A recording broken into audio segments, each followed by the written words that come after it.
مسلمانوں سے سوال کیا جاتا ہے کہ آپ لوگ سموِدھان بہت کرتے ہیں،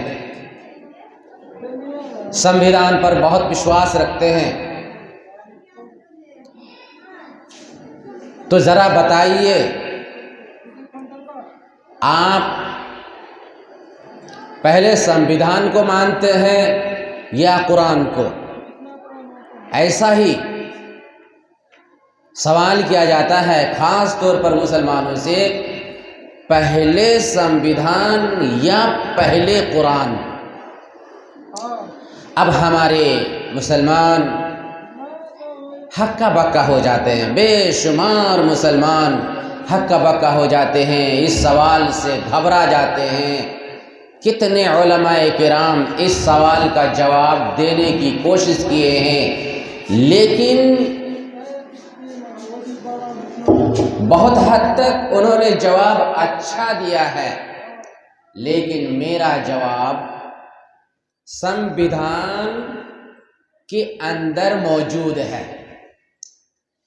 جب ہی یہ سوال کیا جائے، آپ ایسا سوال کرنے والا انسان کو پہچان جائیے، ایسے لوگوں کو پہچان جائیے جو آپ سے یہ سوال کرتے ہیں کہ پہلے سموِدھان یا پہلے قرآن۔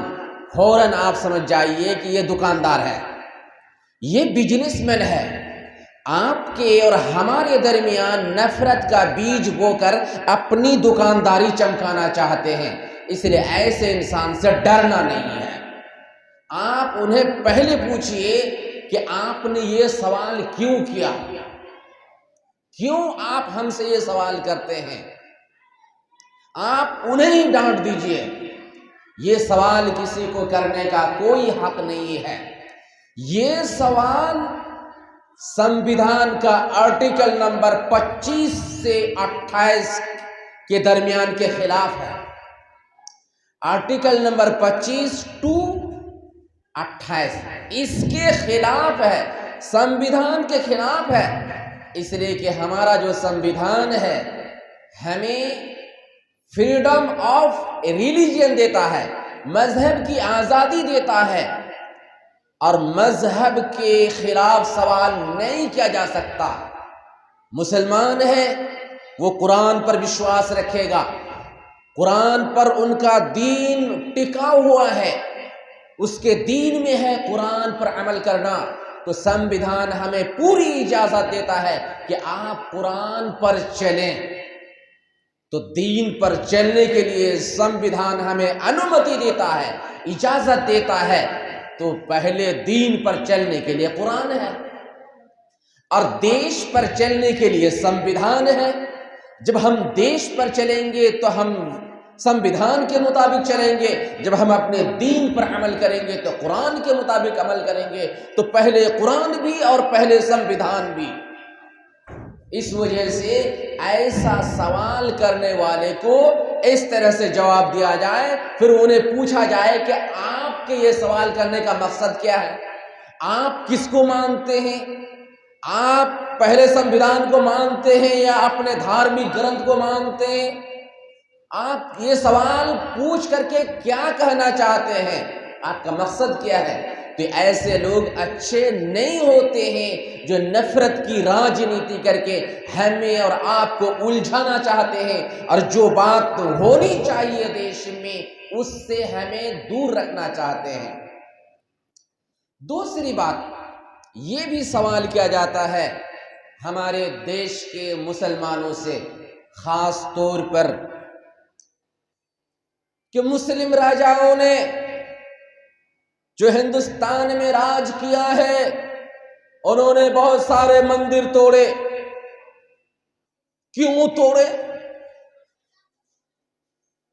اس طرح سے مسلمانوں کے بیچ ڈر اور خوف کا ماحول بنایا جاتا ہے۔ فلاں نے، اورنگزیب عالمگیر نے، محمود غزنوی نے مندر توڑے ہندوؤں کے، یہ کہہ کر کے مسلمانوں کو ڈرایا جاتا ہے، دھمکایا جاتا ہے، کتنے مسلمانوں کو اسی غصے میں ابھی کاٹا جاتا ہے، مارا جاتا ہے، پیٹا جاتا ہے، بوڑھوں کو ان کی داڑھیاں پکڑ کر کے گھسیٹا جاتا ہے، جے شری رام کہنے پر مجبور کیا جاتا ہے، جوانوں کو مارا جاتا ہے، پیٹا جاتا ہے، زبردستی انہیں جے شری رام کہنے پر مجبور کیا جاتا ہے، چھوٹے چھوٹے بچوں کو مارا جاتا ہے، پیٹا جاتا ہے اور انہیں جے شری رام کہنے پر مجبور کیا جاتا ہے۔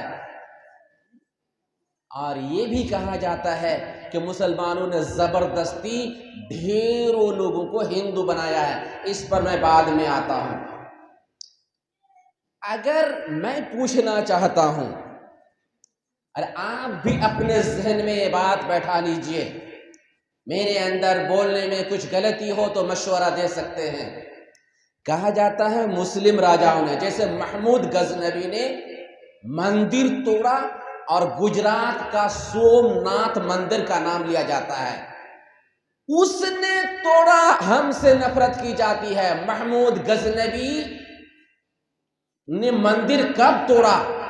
1000 سال ہو رہے ہیں، لگ بھگ 1000، اس لیے کہ 1026 یعنی 1026 عیسوی کو اس نے گجرات کا سومناتھ مندر توڑا تھا، جب نہ ہم تھے، نہ آپ تھے، نہ یہ سوال کرنے والے تھے۔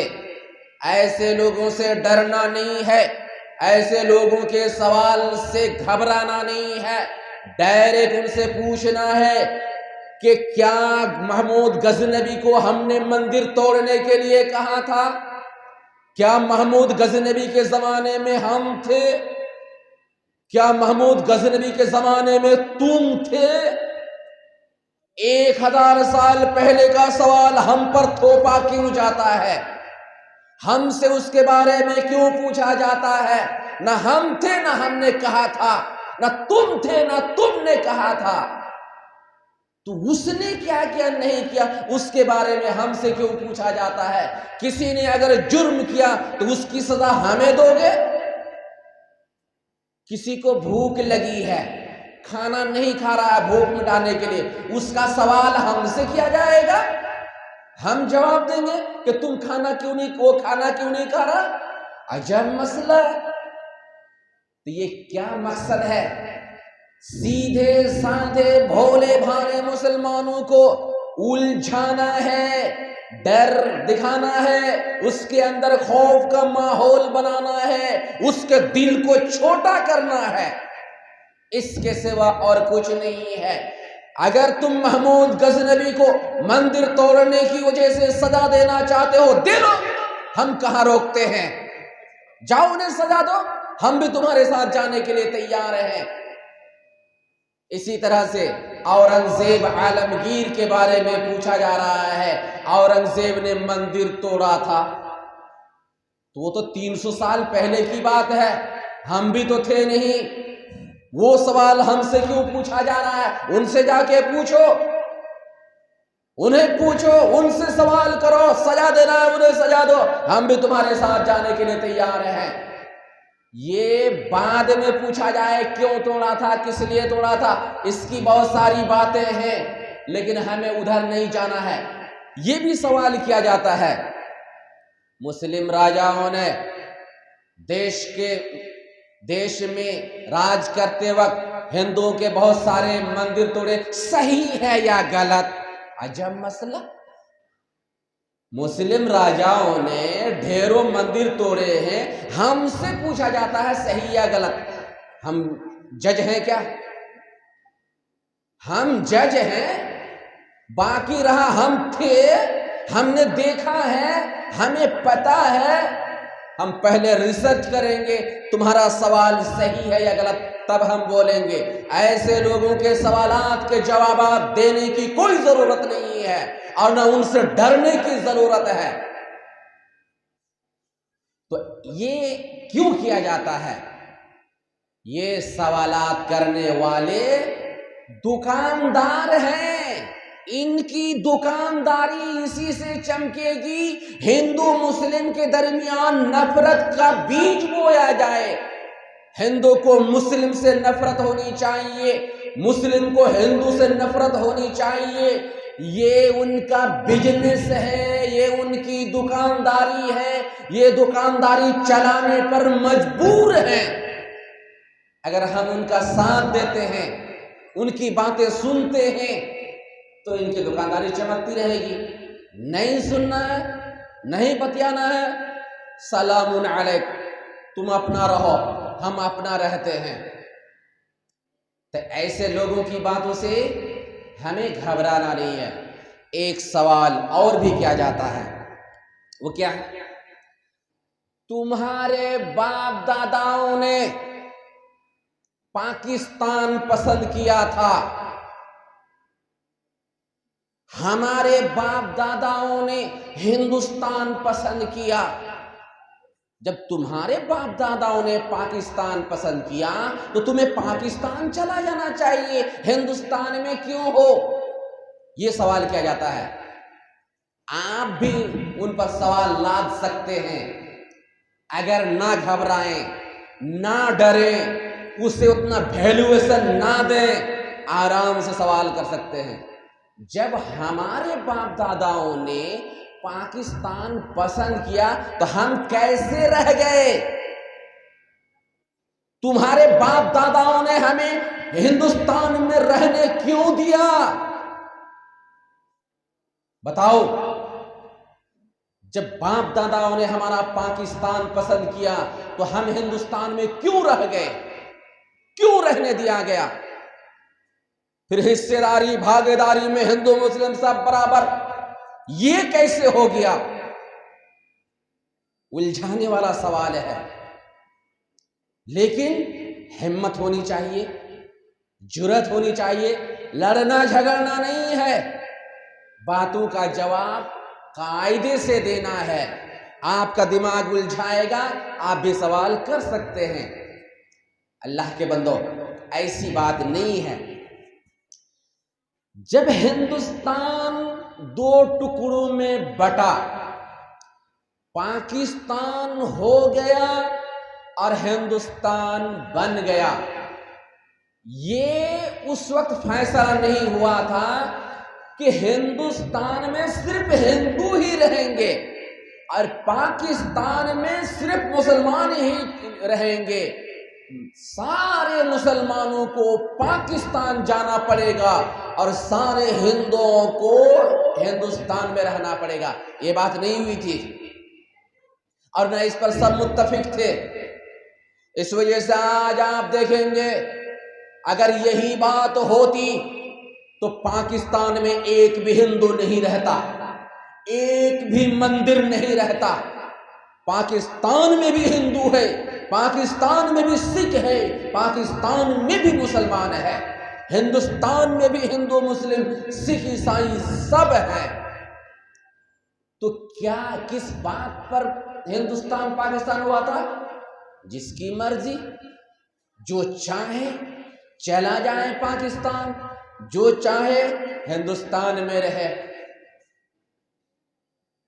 اس لیے مسلمان جن کو پسند آیا وہ چلے گئے پاکستان، جس نے پاکستان کو پسند نہیں کیا، ہندوستان کو پسند کیا، ہندوستان میں رہ گئے۔ یہ بات کب ہوئی تھی؟ 1947 کو دیش آزاد ہوا، اور 1947 ہی میں ہندوستان کا دو ٹکڑا ہوا، ہندوستان دو ٹکڑے میں بڑھ گیا، پاکستان بن گیا اور ہندوستان بن گیا، اور پوری اجازت دے دی گئی۔ لیکن یاد رکھیے گا، سب تیار نہیں تھے کہ ہندوستان کو دو ٹکڑوں میں بانٹ دیا جائے، سب تیار نہیں تھے، بے شمار مسلمان تیار نہیں تھے، بے شمار ہندو بھی تیار نہیں تھے، بے شمار سکھ بھی تیار نہیں تھے، بے شمار عیسائی بھی تیار نہیں تھے۔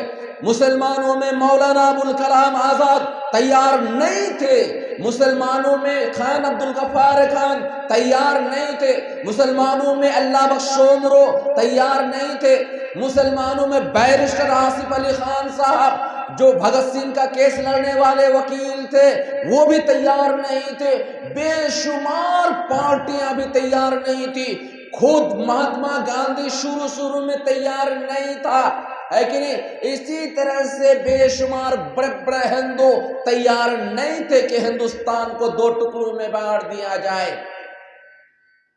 تب بھی کیسے ہو گیا؟ تب بھی پاکستان کیسے ہندوستان سے الگ ہو گیا؟ اس میں انگریزوں کی چال تھی، انگریزوں کی چال تھی۔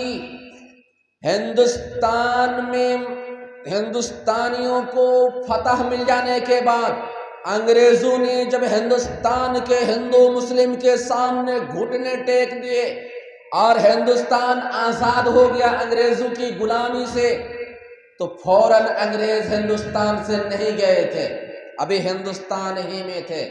انہوں نے سوچا کہ کیا ہندوستان تو چھوڑ ہی دینا ہے، تو یہاں سے جائیں گے تو ہندو مسلم کو ایسے رکھ کے جائیں گے کہ آپس میں لڑتے رہے۔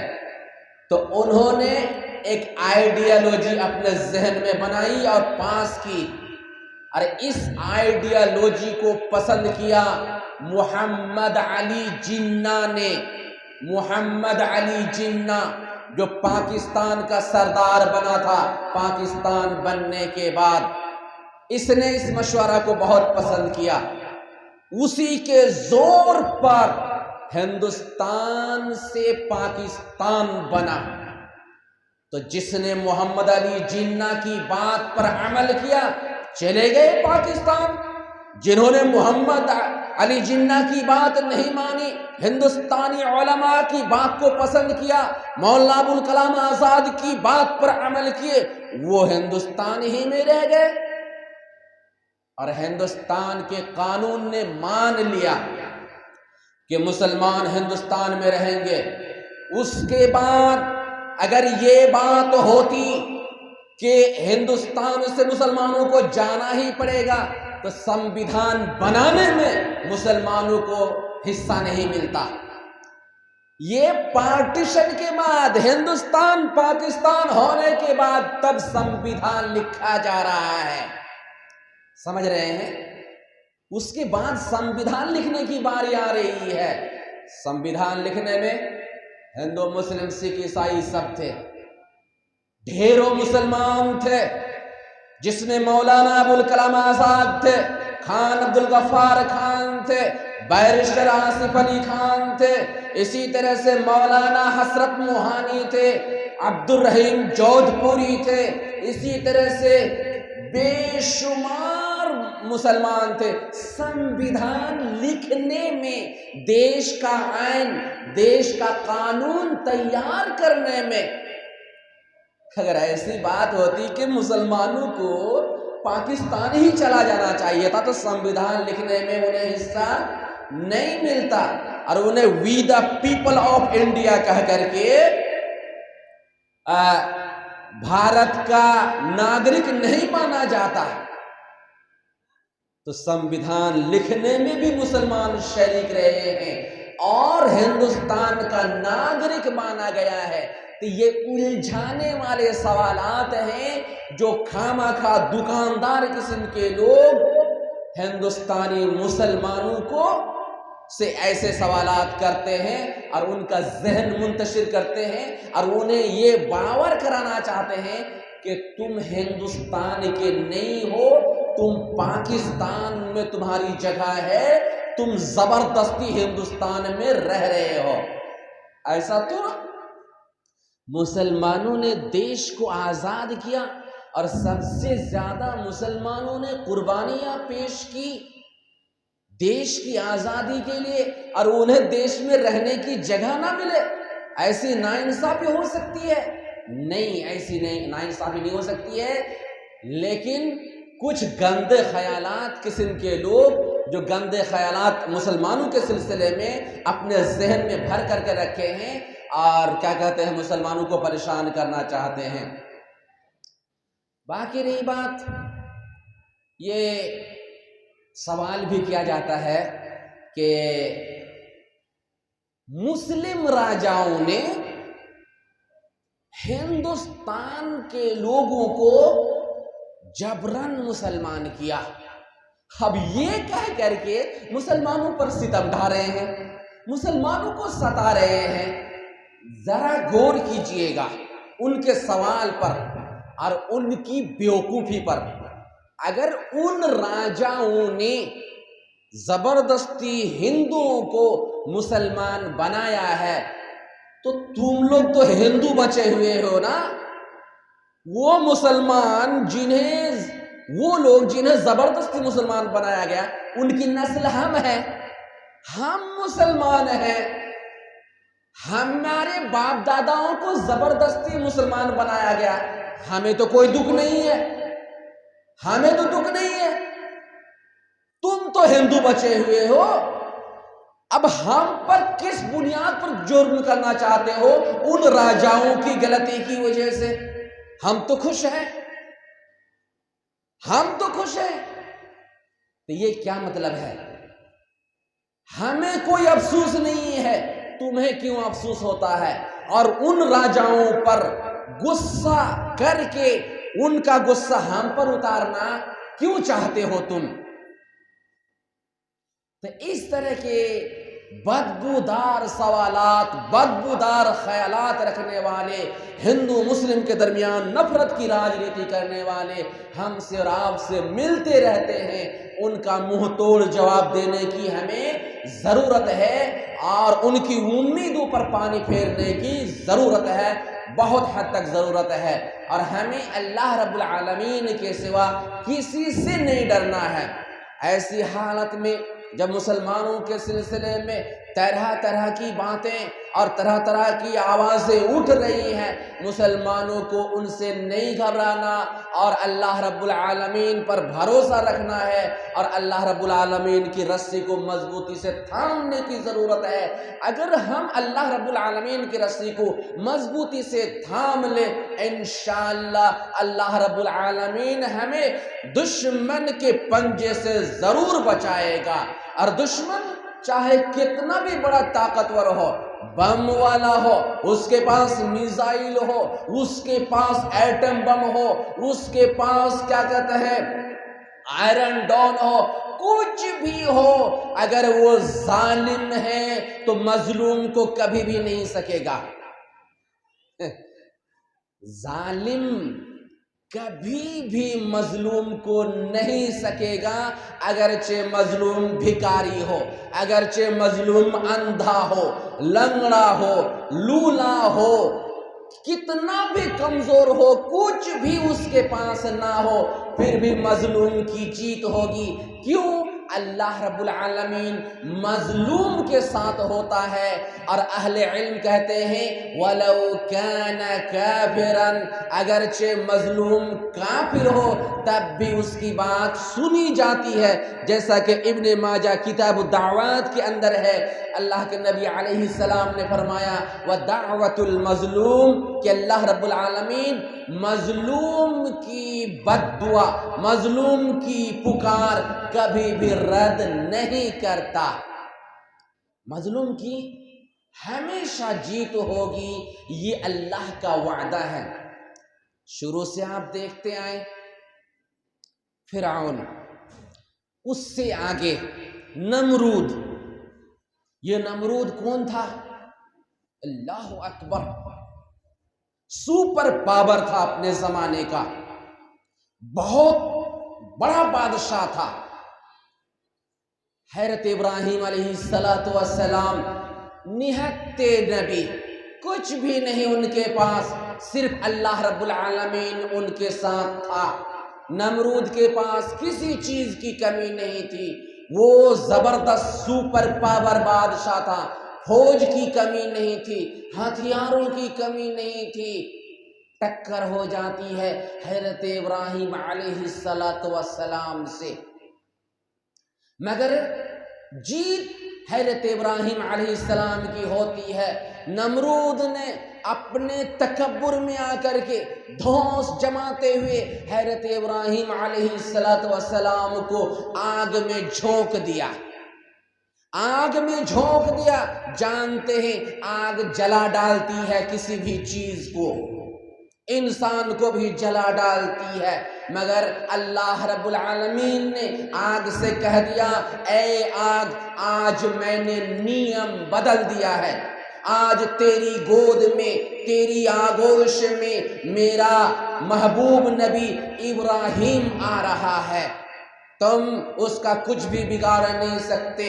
اللہ رب العالمین نے آگ سے کہہ دیا، یا نارو کونی بردا، اے آگ ٹھنڈی ہو جانا، ڈیلی گرم رہتی ہے تو، ڈیلی جلانے کا کام کرتی ہے تو، آج تمہیں کیا بننا ہے؟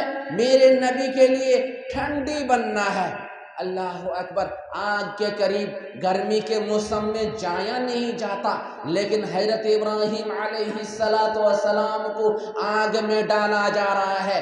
بخاری شریف کی حدیث ہے، جب حضرت ابراہیم علیہ السلام کو آگ میں ڈالا جا رہا تھا، حضرت ابراہیم علیہ السلام نے ایک دعا پڑھی۔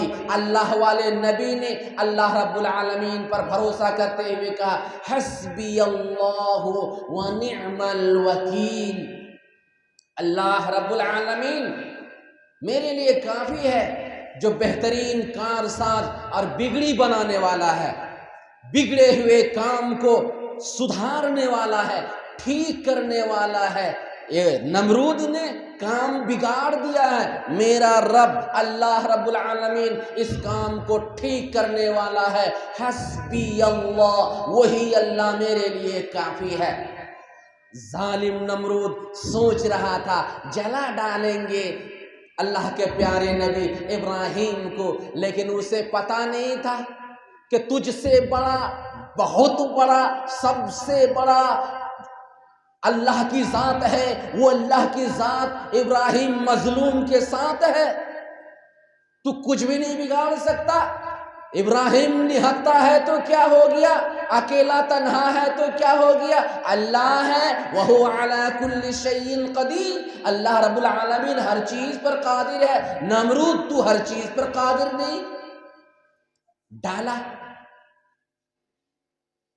مفسرین کرام لکھتے ہیں کہ حضرت ابراہیم علیہ السلام بعد ایام، چند دنوں کے بعد آگ سے نکل آئے، اس لیے کہ آگ بہت دن تک جلتی رہی، چند دنوں تک جلتی رہے گی۔ بہت بڑی آگ لگائی گئی تھی، بہت بڑی آگ لگائی گئی تھی، بہت زیادہ لکڑیاں اکٹھا کی گئی تھی، اور اس کے بیچ حضرت ابراہیم علیہ السلام کو ڈالا گیا تھا۔ اس لیے چند دنوں کے بعد حضرت ابراہیم علیہ السلام آگ کے اندر سے نکل آئے۔ اللہ اکبر، نمرود ناکام، بادشاہ ناکام، لشکر والا ناکام، بڑی بڑی ہتھیار والا ناکام، ایک نہت تھا، ایک خالی ہاتھ والے نبی کے سامنے، ایک خالی ہاتھ، ایک اللہ کے محبوب بندہ کے سامنے ہار ماننی پڑی ایک جبار اور ظالم بادشاہ کو۔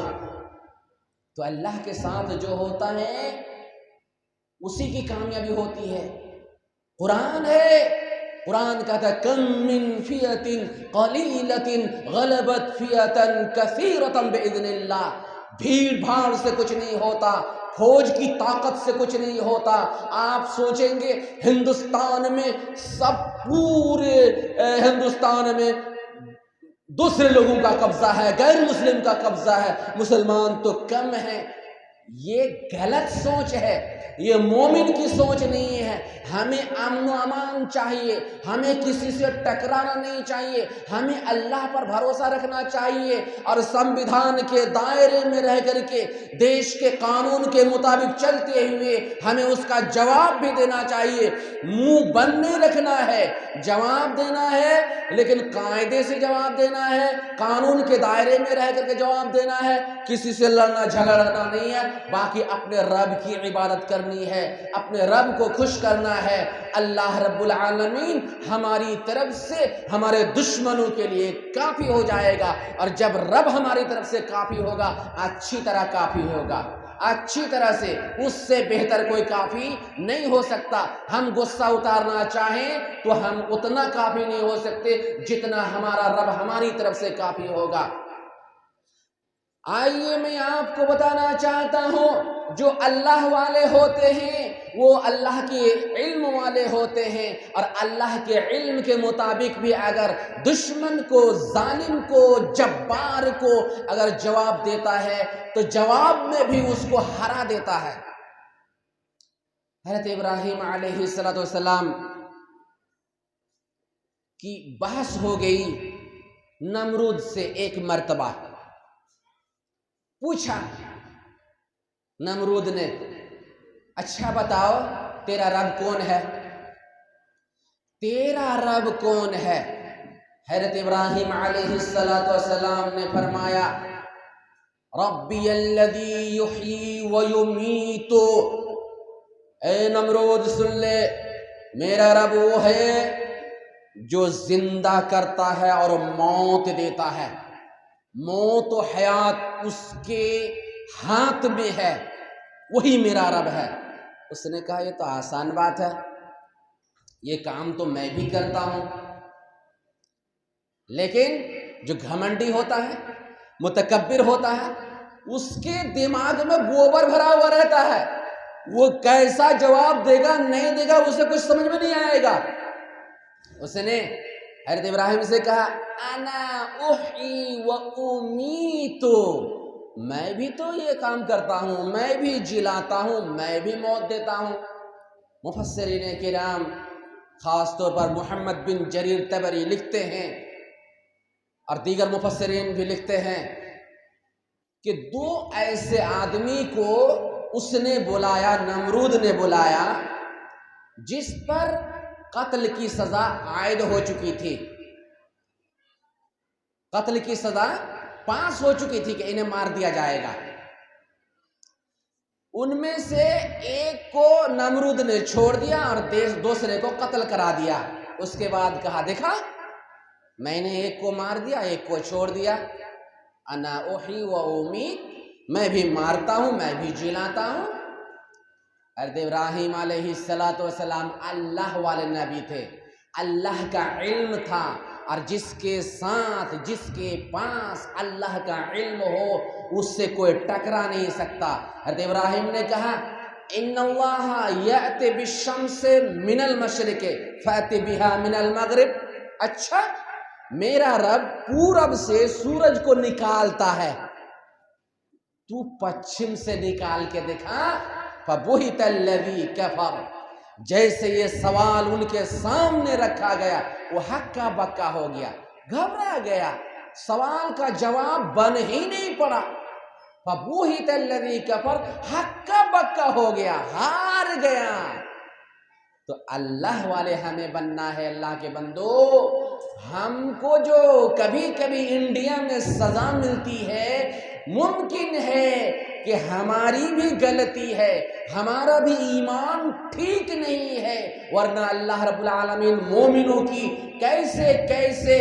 مومنوں کو کیسے اللہ تعالیٰ بچا لیتا ہے بڑی بڑی آزمائش سے۔ آئیے میں آپ کے سامنے فرعون کا ایک واقعہ رکھ دینا مناسب سمجھتا ہوں۔ اگر آپ سورۃ الشعراء پڑھیں گے، اسی طرح سے اور بھی تقریباً پورے قرآن میں فرعون اور موسیٰ کا واقعہ موجود ہے۔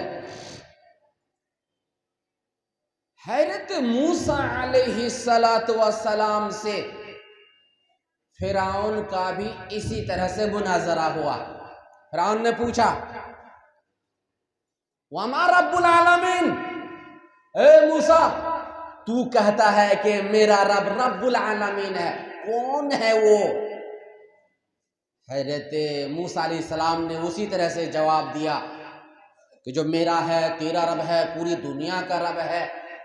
حالانکہ فرعون اس سے پہلے پبلک کے سامنے اعلان کر چکا تھا، اے مصر کے لوگوں سن لو، میں نے بہت کوشش کی ہے، تلاش کرنے کی کوشش کی ہے کہ تمہارا رب کون ہو سکتا ہے، تو مجھے یہی معلوم ہوا کہ میں ہی تمہارا رب ہوں، اس لیے انا ربکم الاعلی، میں ہی تمہارا سب سے بڑا بھگوان ہوں، میں ہی تمہارا پروردگار ہوں، سب سے بڑا پروردگار میں ہی ہوں۔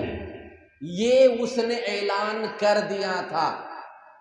موسیٰ علیہ السلام سے بحث ہوئی، آخر فرعون نے موسیٰ علیہ السلام کو قتل کرنے کا پورا ارادہ کر لیا، اور بھی دوسرے جرم کی وجہ سے۔ آخر اللہ رب العالمین نے حضرت موسیٰ علیہ السلام سے کہہ دیا تو دیش چھوڑ دے، یہاں پہ اب تو رہ نہیں سکتا۔ حضرت موسیٰ علیہ السلام مغرب کے بعد لگ بھگ کچھ رات ہوئی تھی، اس کے بعد اپنے لوگوں کو لے کر کے نکل گئے۔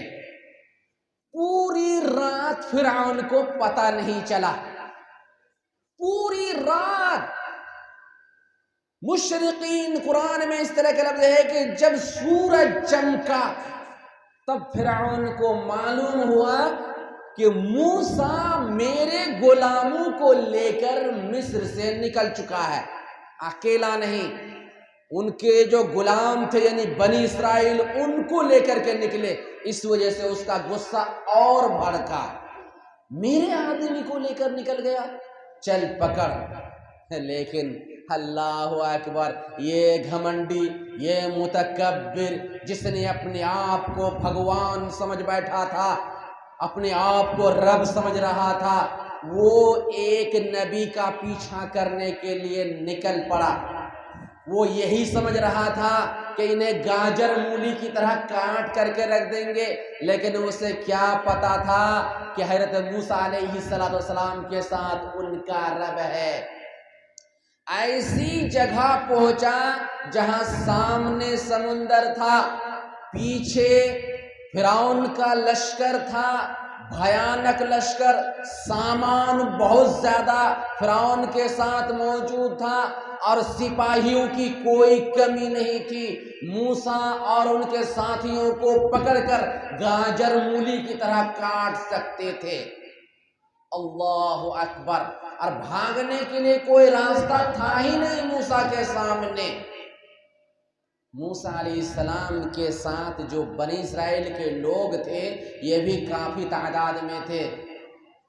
کہا جب دیکھا فَلَمَّا تَرَاءَ الْجَمْعَانِ قَالَ أَصْحَابُ مُوسَىٰ إِنَّا لَمُدْرَكُونَ۔ اللہ اکبر! جب دو جماعت نے ایک دوسرے کو دیکھ لیا، موسیٰ کے لوگوں نے فرعون کے لوگوں کو دیکھ لیا اور فرعون کے لوگوں نے موسیٰ کے لوگوں کو دیکھ لیا، قال اصحاب موسیٰ، تو موسیٰ کے لوگوں نے کہا اِنَّا لَمُدْرَكُونَ، اے موسیٰ اب تو ہم پکڑ لیے گئے، اس لیے کہ سامنے سمندر ہے، ہم بھاگ نہیں سکتے، اور پیچھے فرعون کا لشکر ہے، جائیں تو کہاں جائیں۔ لیکن موسیٰ کے ساتھ اللہ رب العالمین تھا۔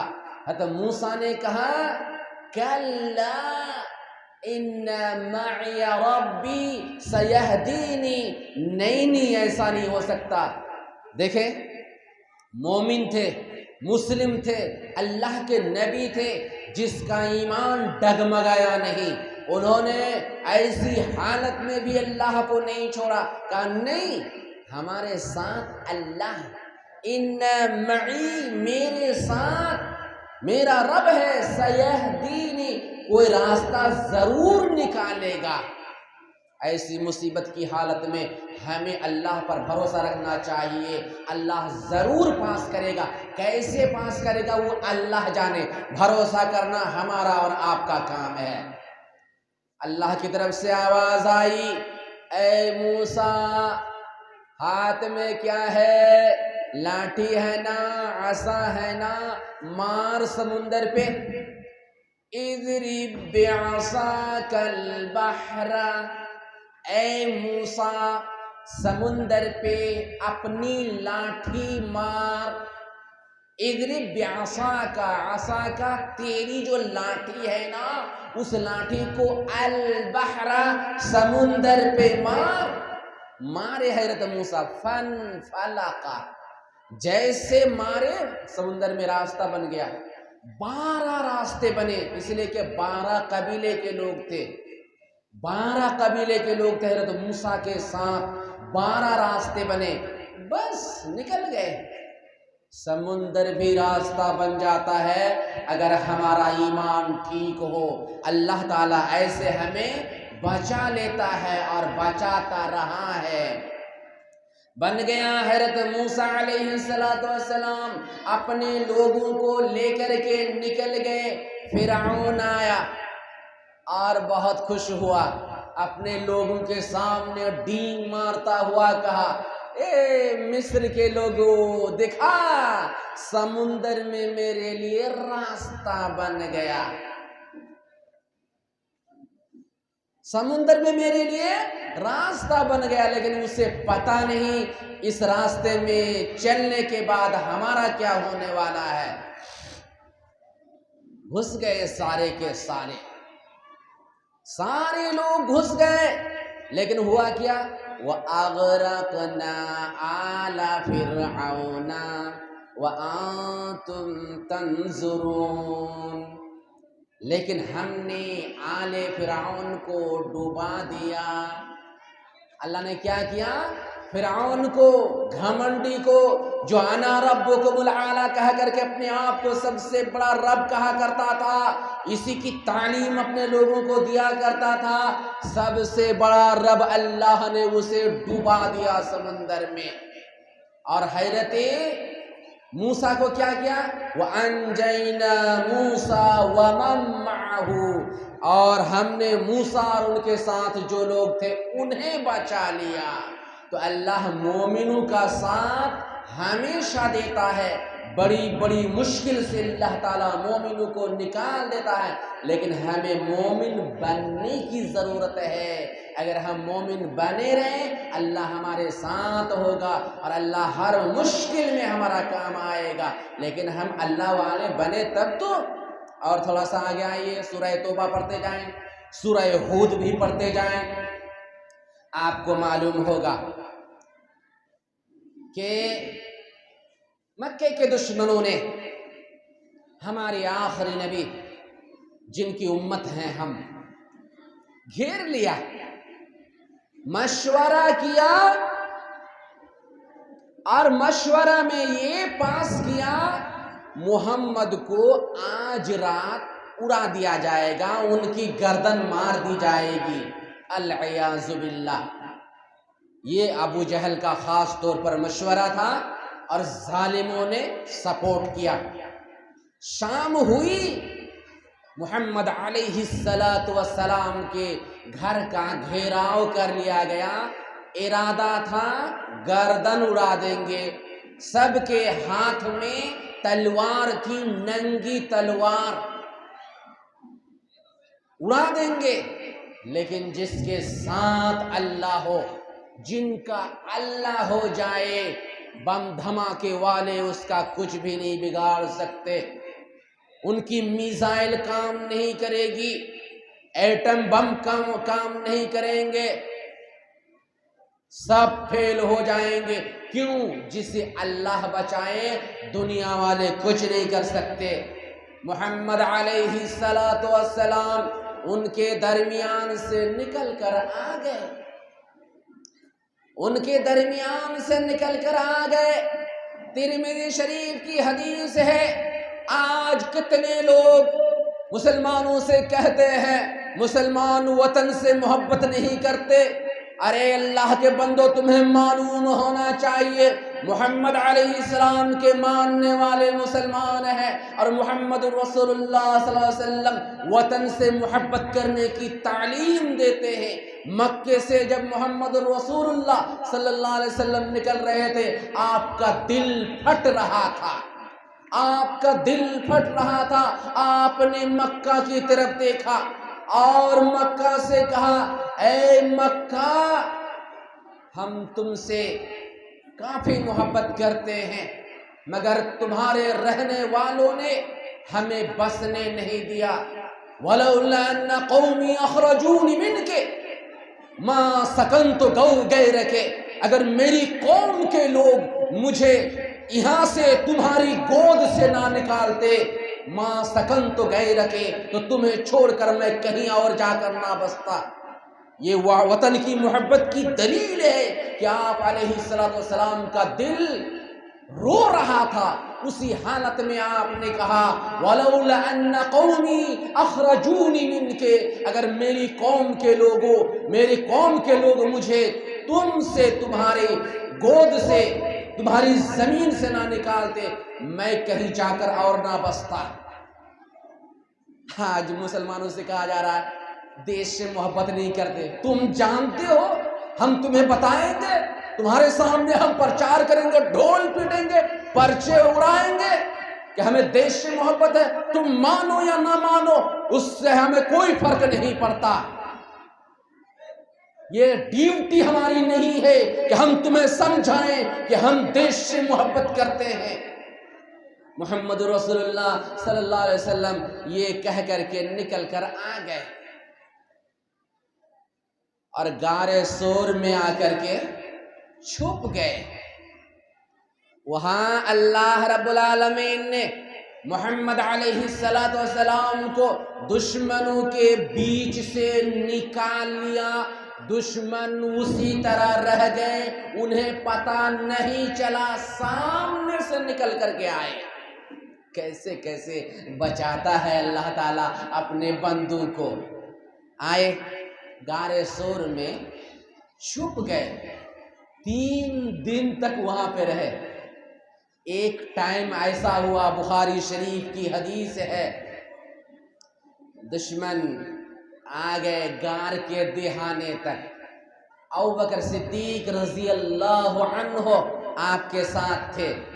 آپ نے دیکھ لیا، ان کے قدم دیکھ لیے، آپ ان کے قدم دیکھ رہے تھے۔ آپ علیہ السلام سے حضرت ابوبکر صدیق نے فرمایا اے اللہ کے رسول، دشمن جو ہے غار کے منہ تک آ چکے ہیں، اگر یہ لوگ وَلَوْ أَنَّ أَحَدًا نَظَرَ تَحْتَ قَدَمَيْهِ، اگر ان میں سے کوئی بھی اپنے قدم کی طرف دیکھے لَأَبْصَرَنَا، تو یہ لوگ ہمیں دیکھ لیں گے۔ اللہ اکبر، کتنے قریب آئے تھے یہ دشمن کہ وَلَوْ أَنَّ أَحَدًا، اگر ان میں سے کوئی نظر تحت قدمیہ، اپنے قدم کی طرف دیکھے لَأَبْصَرَنَا، تو ہمیں دیکھ لیں گے۔ اس طرح نیچے بھی دیکھنے نہیں دیا۔ اللہ رب العالمین نے ان ظالموں کو، ان گھمنڈیوں کو، ان اللہ کے دشمنوں کو دیکھنے نہیں دیا اور اپنے نبی کو اور یار غار حضرت ابوبکر صدیق رضی اللہ عنہ کو بچا لیا۔ واپس چلے گئے، ادھر ادھر دیکھا نہیں ہے یہاں ابوبکر، محمد یہاں پہ نہیں ہے۔ سوچئے کیسے کیسے اللہ رب العالمین اپنے بندوں کی مدد کرتا ہے۔ تو ہم اللہ والے بنیں گے تب تو، اللہ کا تو وعدہ ہے وَأَنْتُمُ الْأَعْلَوْنَ إِن كُنتُم مُؤْمِنِينَ، کہ لوگو اگر تم مومن بن کر رہو تو تم غالب رہو گے، کسی پر بھی تمہیں جیت حاصل ہوگی۔ سامنے والا کوئی بھی بادشاہ ہو، کتنا بڑا آدمی ہو، کتنا بڑا لشکر ہو، کتنے بم دھماکے ان کے پاس ہو، تمہاری جیت ہوگی اگر تم بھکاری ہو، اگرچہ تم فقیر ہو، اگرچہ تم لنگڑا ہو، اگرچہ تم اندھا ہو، تم کیسے بھی ہو اس سے کوئی فرق نہیں پڑتا، تمہارے پاس تعداد ہو یا نہ ہو اس سے کوئی فرق نہیں پڑتا، جیت تمہاری ہوگی۔ بس ایک ہتھیار تمہارے پاس ہونی چاہیے، اور وہ کیا ہے؟ ایمان کی ہتھیار۔ بس ایمان کی ہتھیار تمہارے پاس ہونی چاہیے، بم ہو یا نہ ہو کوئی فرق نہیں پڑے گا، میزائل ہو یا نہ ہو کوئی فرق نہیں پڑے گا، تمہارے پاس آئرن ڈون ہو یا نہ ہو کوئی فرق نہیں پڑے گا، اگر ایمان ہے تو جیت تمہاری ہے، ہار تمہارے سامنے والے کی ہے، وہ کوئی بھی ہو، کوئی بھی ہو، کوئی فرق نہیں پڑے گا۔ یہ اللہ رب العالمین کا وعدہ ہے، وَأَنْتُمُ الْأَعْلَوْنَ إِن كُنتُم مُؤْمِنِينَ۔ اللہ تعالیٰ نے جیت دلا دی ابوبکر صدیق رضی اللہ عنہ اور محمد علیہ السلام کو۔ 3 دن کے بعد غار ثور سے نکل گئے محمد علیہ السلام اور ان کے ساتھی، جا رہے تھے مدینے کی طرف۔ سراقہ بن مالک جعشم، انہیں پتا چل گیا، بڑا بہادر تھا، بڑا ہی بہادر تھا، بڑا طاقتور تھا، اس نے آپ علیہ السلام کا پیچھا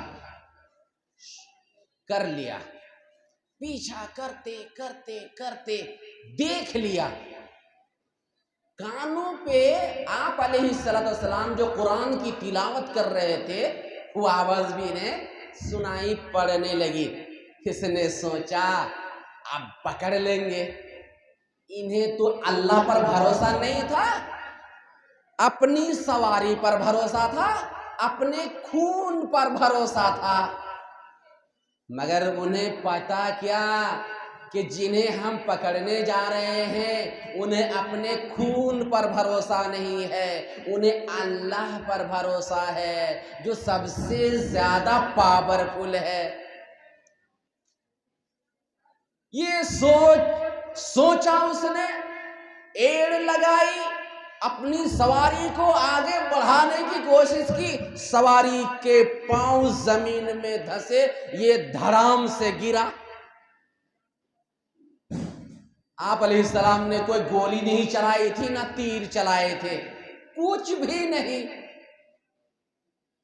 سواری سے گرا، اس نے اپنے عقیدے کے مطابق فال نکالی، یعنی کوئی تدبیر کی، پکڑ پائیں گے یا نہیں، انہیں ان کے دھرم کے مطابق اس سے یہ علم حاصل ہوا تو محمد اور ان کے ساتھیوں کو پکڑ نہیں سکتا، اپنے عقیدے کی اس نے مخالفت کی، پھر پکڑنے کی کوشش کی، پھر وہی سزا ملی، گھوڑے سے گرا، گھوڑے کے پاؤں جو ہے ان کے سواری کے پاؤں سے دھواں نکل آیا، جس سے اس نے سمجھا معاملہ بہت گمبھیر ہے، پکڑ نہیں سکتے، پھر بھی اپنے عقیدے کے مطابق اس نے جانچ کی، وہی ان کو سبق ملا، تعلیم ملی، اسے معلومات حاصل ہوئی کہ پکڑ نہیں سکتے۔ کئی بار کوشش کرنے کے بعد اس نے آواز لگائی اللہ کے نبی علیہ السلام سے کہ آپ لوگ ذرا رکیے، ہم جس ارادے سے آئے تھے ہم وہ ارادہ بدل رہے ہیں، لیکن کچھ بات چیت کر لیجئے۔ بات چیت ہوئی اور اس نے وعدہ کیا، ہمیں معلوم ہوا ہم آپ لوگوں کو پکڑ نہیں سکتے ہیں، ہم واپس جا رہے ہیں۔ اللہ کے نبی علیہ السلام کو کچھ گفٹ دینے کی بھی اس نے کوشش کی، آپ علیہ السلام نے ان سے اتنا کہا کہ دیکھو جاؤ، لیکن اخفی عنا، ہمارا جو یہ معاملہ ہے چھپائے رکھنا، چھپائے رکھنا۔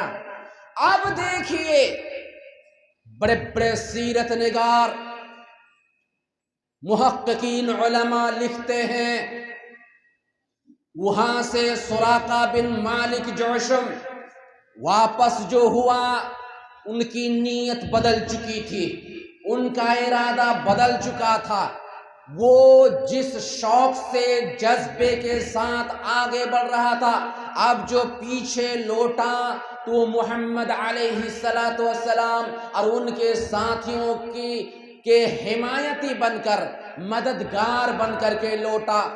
جو لوگ ان سے ملتے تھے، جن کا ارادہ یہ تھا کہ محمد کو پکڑیں گے، انہیں یہ واپس لے جا رہے تھے۔ ارے ہم نے دیکھ لیا محمد اور ان کے ساتھی ادھر نہیں ہے، چلو چلو چلو، واپس لے جا رہے تھے۔ کیا مطلب؟ نچوڑ کیا نکلا؟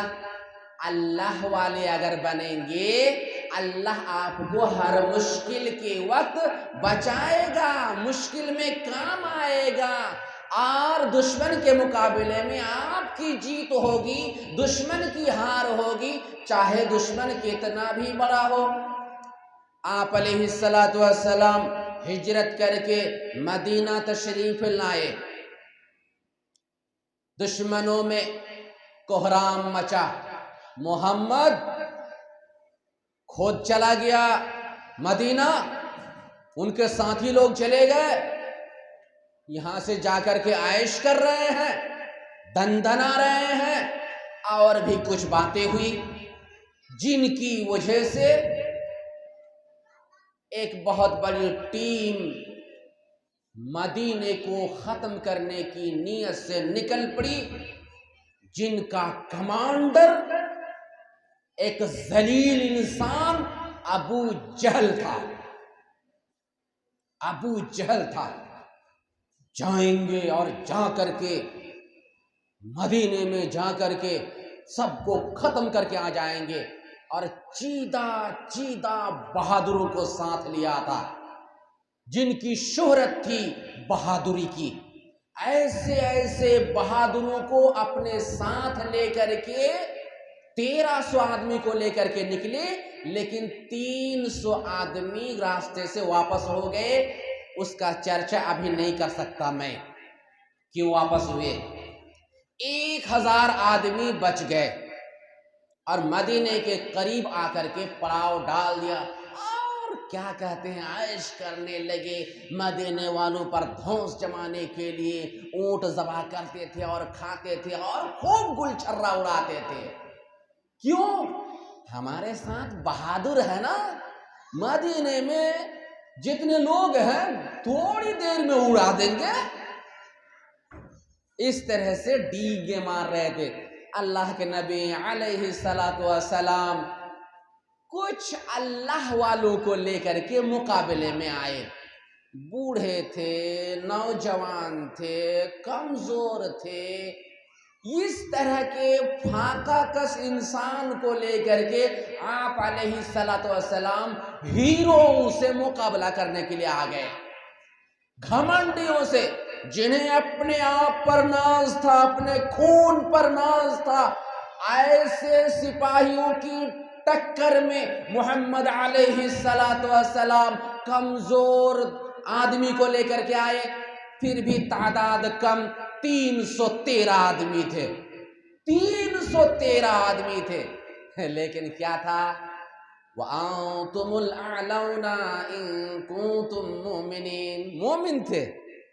اور اللہ کا وعدہ ہے مومن بنو تو جیت تمہاری، سامنے تمہارے کوئی بھی ہو اور کچھ بھی ہو۔ محمد علیہ الصلوۃ والسلام میدان میں آ گئے۔ آنے سے پہلے، آنے کے بعد آپ نے اللہ تعالیٰ سے کافی دعائیں کی۔ دعا کرتے کرتے آپ رونے لگے، آنکھوں سے آنسو کی جھڑی لگ گئی۔ حضرت ابوبکر صدیق رضی اللہ عنہ نے دیکھا کہ آپ علیہ الصلوۃ والسلام دعا کر رہے ہیں، بے حال ہیں، چادر آپ کی گردن سے گر چکی ہے۔ حضرت ابوبکر صدیق نے فرمایا، اللہ کے رسول بس کریں، انشاءاللہ ہماری جیت ہوگی، انشاءاللہ ہماری جیت ہوگی، اور مشرکوں کی، دشمنوں کی ہار ہوگی۔ آپ علیہ السلام دعا سے فارغ ہونے کے بعد مسلمانوں کو خوشخبری سنائی کہ اللہ کے نام سے لڑنا انشاءاللہ ہماری جیت ہوگی، دشمن کی ہار ہوگی، دشمن پیٹ پھیر کر کے بھاگیں گے۔ مقابلہ چالو ہونے جا رہا ہے۔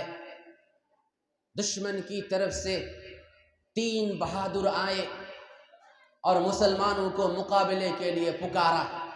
آپ علیہ السلام نے رہتم من الانصار 3 مدینے کے رہنے والے کو بھیجے، جاؤ مقابلے میں۔ ان لوگوں نے پوچھا آپ لوگ کون ہیں؟ ہم لوگوں سے مقابلہ کرنے آئے ہیں۔ ہم لوگ جو ہیں مدینے کے رہنے والے ہیں۔ ارے مدینے سے آپ لوگ تعلق رکھتے ہیں، ان سے لڑنا نہیں ہے۔ جو لوگ مکہ سے مدینہ آئے ہیں ان سے لڑنا ہے۔ آپ لوگ جائیے جائیے۔ دیکھیے کتنے گھمنڈی تھے۔ آپ علیہ السلام نے ان صحابہ کرام سے کہا آ جاؤ۔ یہ لوگ پیچھے ہٹ آئے اور اپنی صفوں میں مل گئے۔ اس کے بعد آپ علیہ السلام نے مہاجرین صحابہ سے کہا قم یا علی، علی آپ اٹھئے، قم یا حمزہ، حمزہ آپ بھی چلیے، اور قم یا عبیدہ، اور اے عبیدہ آپ بھی چلیے اور دشمن سے مقابلہ کیجئے۔ یہ لوگ گئے۔ اللہ والے مقابلہ چالو ہونے سے پہلے پوچھا آپ لوگ کون کون ہیں؟ تو انہوں نے بتایا کہ ہم لوگ فلاں فلاں ہیں۔ کہا ٹھیک ہے، اب ٹھیک ہے، اس لیے کہ آپ لوگ مکہ والے ہیں پیدائشی اعتبار سے۔ مقابلہ چالو ہوا۔ حضرت علی اللہ کے شیر تھے، حضرت حمزہ بھی اللہ کے شیر تھے۔ حضرت حمزہ نام سن کر کے آپ لوگ سمجھیں گے کہ بہت ہی لمبے تڑنگے اور موٹے ہٹے کٹے رہے ہوں گے، نہیں، حضرت حمزہ پتلے دبلے صحابی تھے، بڑے خوبصورت تھے، بڑے خوبصورت تھے، اور پتلے دبلے تھے، چھریرے بدن کے تھے۔ لیکن اللہ تعالیٰ نے اتنی طاقت انہیں دی تھی کہ دنیا کا کوئی بھی انسان جس نے ان سے ٹکر لی دوبارہ واپس نہیں گیا، اسے ہرا نہیں پایا، جیت ان کی رہی۔ اتنی اللہ تعالیٰ نے انہیں طاقت دی تھی۔ یہی حالت حضرت علی رضی اللہ عنہ کی تھی، اور آپ علیہ السلام نے انہیں اسد اللہ کا لقب دیا تھا کہ اللہ کا شیر ہے۔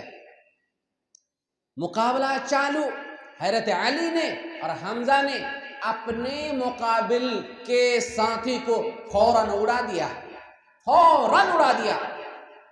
لیکن حضرت عبیدہ رضی اللہ عنہ، یہ بوڑھے تھے، عتبہ جو مشرک میں سے تھا یہ بھی بوڑھا تھا، دونوں نے ایک دوسرے کو زخمی کر دیا، یہ بھی گھائل وہ بھی گھائل۔ اس کے بعد حضرت علی اور حضرت حمزہ جو اپنے شکار سے فارغ ہو چکے تھے ان پر حملہ کیے اور ان کا کام تمام کر دیے۔ اس کے بعد عام حملہ چالو، خطرناک حملہ چالو۔ دشمن نے تابڑ توڑ حملہ کیا، لیکن اللہ والوں نے ایسا زوردار حملہ کیا، خاص طور پر جب اللہ کے نبی علیہ السلام نے کہا شدو، چڑھ دوڑو ان پر، چڑھ دوڑو ان پر، یعنی زوردار حملہ کرو۔ ایسا تابڑ توڑ حملہ کیے، اور گاجر مولی کی طرح جب مشرکوں کو کاٹنے لگے یہ ٹھہر نہیں پایا، بھاگنا شروع کر دیے، بھاگ نکلے حواس باختہ ہو کر۔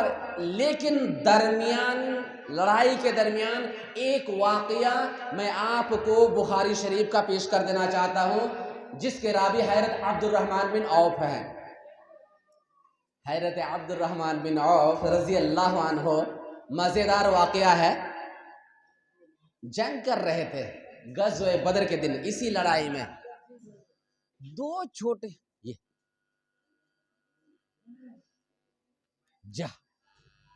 ایک ہی تھپڑ میں بند،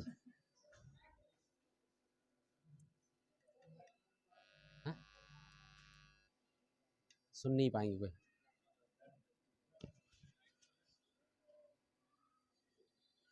چلو حضرت عبد الرحمن بن عوف رضی اللہ عنہ فرماتے ہیں کہ میں جنگ بدر کے دن مشرکین سے جنگ کر رہا تھا. میں سوچ رہا تھا کہ میرے آس پاس بہادر ہوتے تو میری ہمت میں اضافہ ہوتا، لیکن میرے آس پاس چھوٹے چھوٹے بچے تھے جو جنگ کر رہے تھے مشرکین سے.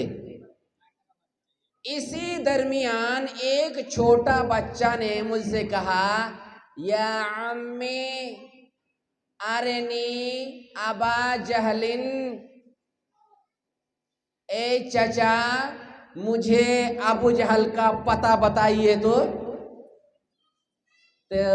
حضرت عبد الرحمن بن عوف نے کہا بیٹا تم کیا کرو گے، ابو جہل تو وہ تو قریش کا سردار ہے اور ان کی سرداری میں یہ لشکر مسلمانوں سے لڑ رہا ہے، تم کیا کرو گے، قریش کے سردار کے بارے میں پوچھ رہے ہو. اس نے کہا میں نے سنا ہے انہو یسب رسول اللہ صلی اللہ علیہ وسلم، میں نے سنا ہے کہ یہ محمد الرسول اللہ صلی اللہ علیہ وسلم کو گلیاتا ہے، گالی دیتا ہے، دیکھ لوں میں اگر اسے اقتلہ تو میں اس کی گردن ہی اڑا دوں. اللہ اکبر، چھوٹا سا بچہ اور قریش کے سردار کے بارے میں پوچھ رہے ہیں. یہ ایمان ہی ہو سکتا ہے، یہ ایمان ہی ہو سکتا ہے.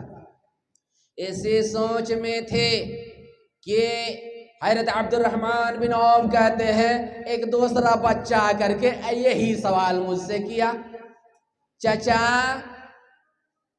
آپ ابو جہل کو جانتے ہیں، مجھے ان کا پتہ بتائیے تو وہ کون ہے. وہی میں نے پوچھا کیا کرو گے بیٹا، کہا سنا کہ وہ اللہ کے رسول کو گالی دیتا ہے، دیکھوں تو اس کی گردن اڑا دوں. اسی سوچ میں تھا میں، اسی حالت میں دشمنوں سے لڑ رہا تھا. اسی دوران ابو جہل اپنی فورس کو، اپنے لشکر کو ابھارتا ہوا آیا. میں نے بچوں سے کہا بیٹا یہ شکار ہے تمہارا. کہنا ہی تھا یہ دونوں دوڑے جیسے باز لپکتے ہیں اپنے شکار پر، ویسے ہی لپکے اور ان دونوں نے جا کر کے ابو جہل کو ڈھیر کر دیا. ابو جہل کو ڈھیر کر دیا، گھوڑے کے اوپر سے وہ گر پڑا اور ان کو جانکنے کے عالم تک پہنچا ہی دیا، لیکن مارا نہیں تھا. ابھی دونوں آئے اللہ کے رسول علیہ السلام کو کہنے لگے اللہ کے رسول کام تمام کر دیا فلاں بہادر کا. کہا کس نے مارا؟ دونوں نے کہا میں نہیں مارا، میں نہیں مارا. دونوں بچے تھے، میں نہیں مارا، میں نہیں مارا. اللہ کے رسول نے کہا تلوار دکھاؤ، تلوار دکھاؤ. تلوار، دونوں کے تلوار میں خون لگا ہوا تھا. آپ نے فرمایا دونوں نے مارا. جنگ ختم ہونے کے بعد اللہ کے رسول علیہ السلام نے صحابہ کرام سے کہا ابو جہل کا ذرا پتہ لگاؤ. پتہ لگاتے لگاتے ایک پتلے دبلے صحابی جو بہت ہی پتلے تھے، اگر کہوں میں صحابہ کرام میں سب سے پتلے اگر تھے تو عبداللہ ابن مسعود تھے. جب یہ درخت پر چڑھتے تھے صحابہ کرام ہنستے تھے کہ تمہاری ٹانگ ہے یا کھجور کی ٹہنی ہے، تمہاری ٹانگ ہے یا کھجور کی ٹہنی ہے. یعنی بہت پتلے دبلے تھے، ان کی ٹانگ بھی بہت پتلی تھی. یہ صحابی رسول پہنچ گئے وہاں جہاں ابو جہل ڈھیر ہو کر کے پڑا ہوا تھا.